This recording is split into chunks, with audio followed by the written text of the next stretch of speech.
Washington Capitals general manager Brian McClellan had just watched his two franchise cornerstones, Captain Alex Ovechkin and Nicholas Backstrom, hoist the Stanley Cup together.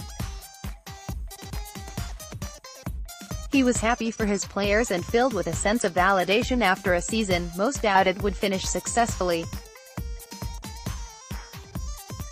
So roughly 30 minutes later, he was asked the question that every champion gets, "Can you do it again next season? I would assume we get some confidence out of this, you know," McClellan said. "Our young guys are growing. Our older guys are experienced with how to handle the pressure, how to handle tough situations.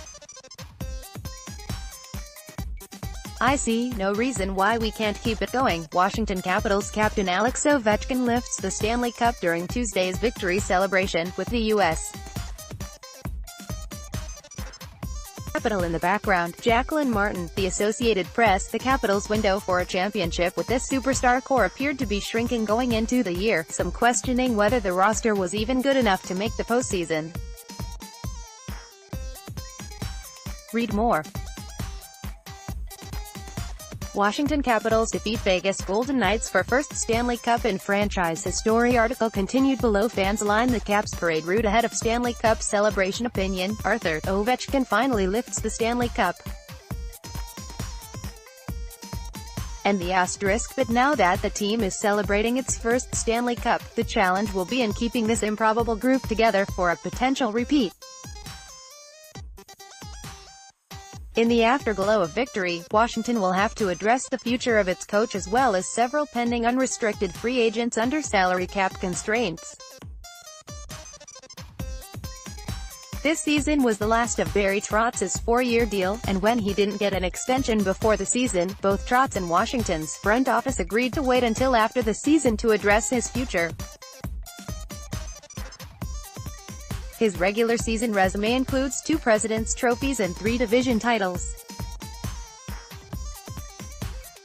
The Capitals advanced to the second round in his first 3 seasons, and had Washington not gotten past that point this time, the team would have almost certainly moved on. "If he wants to be back, he'll be back," McClellan said Thursday night after Washington's cup-clinching victory in Las Vegas. Immediately after the win, Trotz said he absolutely sees a future for himself in Washington after spending the season as a lame duck.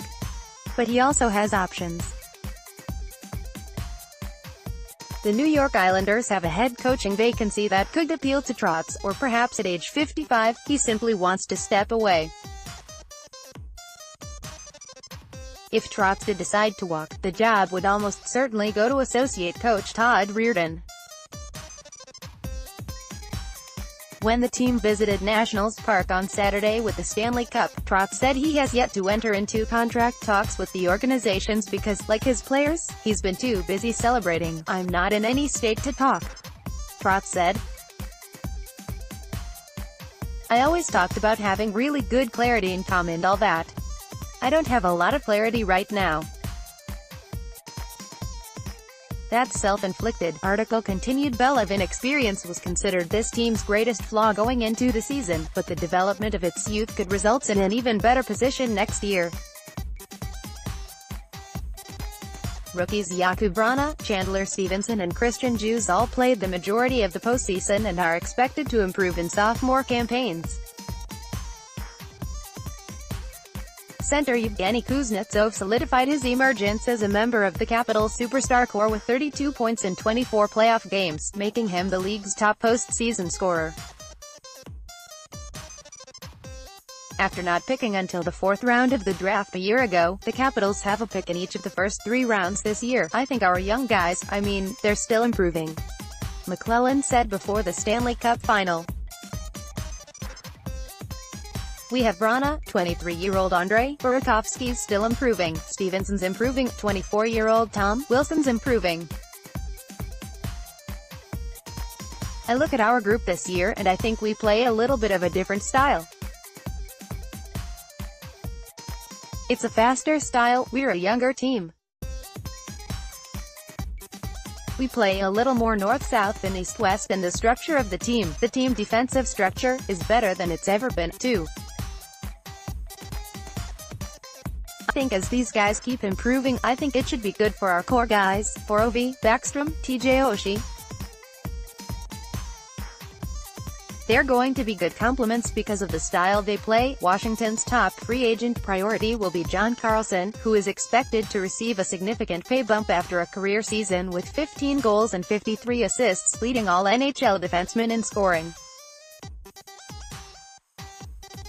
He showed he can be counted on a top blue line player, averaging 24-47 of ice time during the regular season and 25-38 during the playoffs.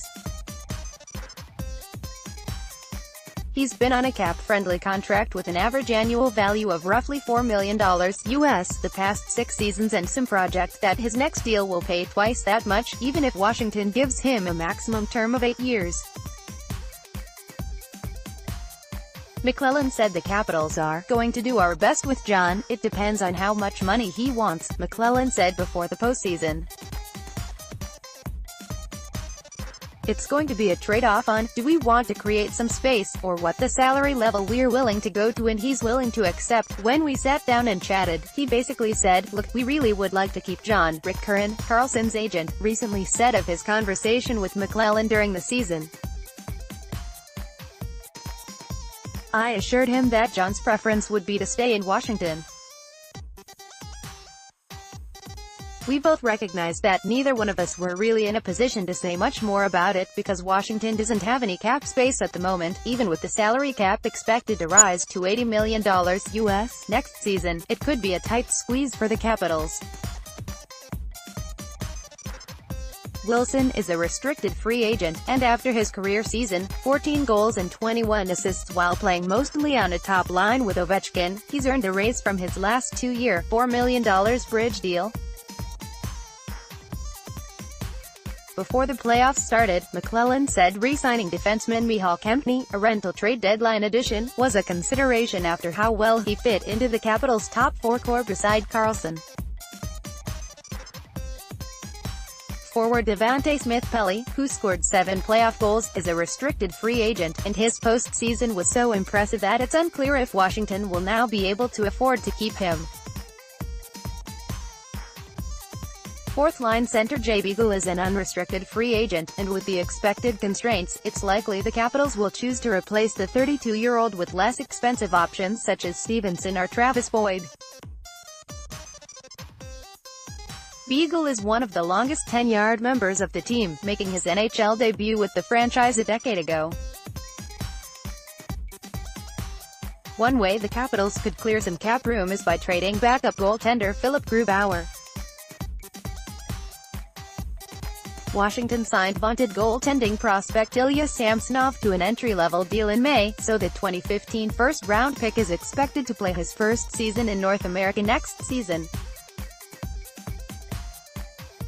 That means the Capitals will have to clear some room on their organizational depth chart to make way for Samsonov, who's expected to start in the All next season.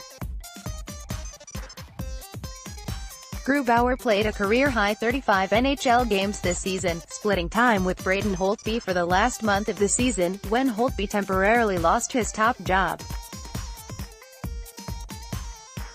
Grubauer was even named the postseason starter before Holtby reclaimed the net for good in Game 3 of the first round. Though he didn't hold on to the starting gig in the playoffs, Grubauer showed he's ready for more responsibility, making it doubtful that the Capitals will be able to afford both him and Holtby as a tandem for another season thanks to his impending status as a restricted free agent. Washington could trade Grubauer's rights and promote Phoenix Copley to the role of Holtby's backup next season, saving some money in the process because Copley makes the league minimum. Washington could get a mid- to high-round draft pick in exchange for Grubauer.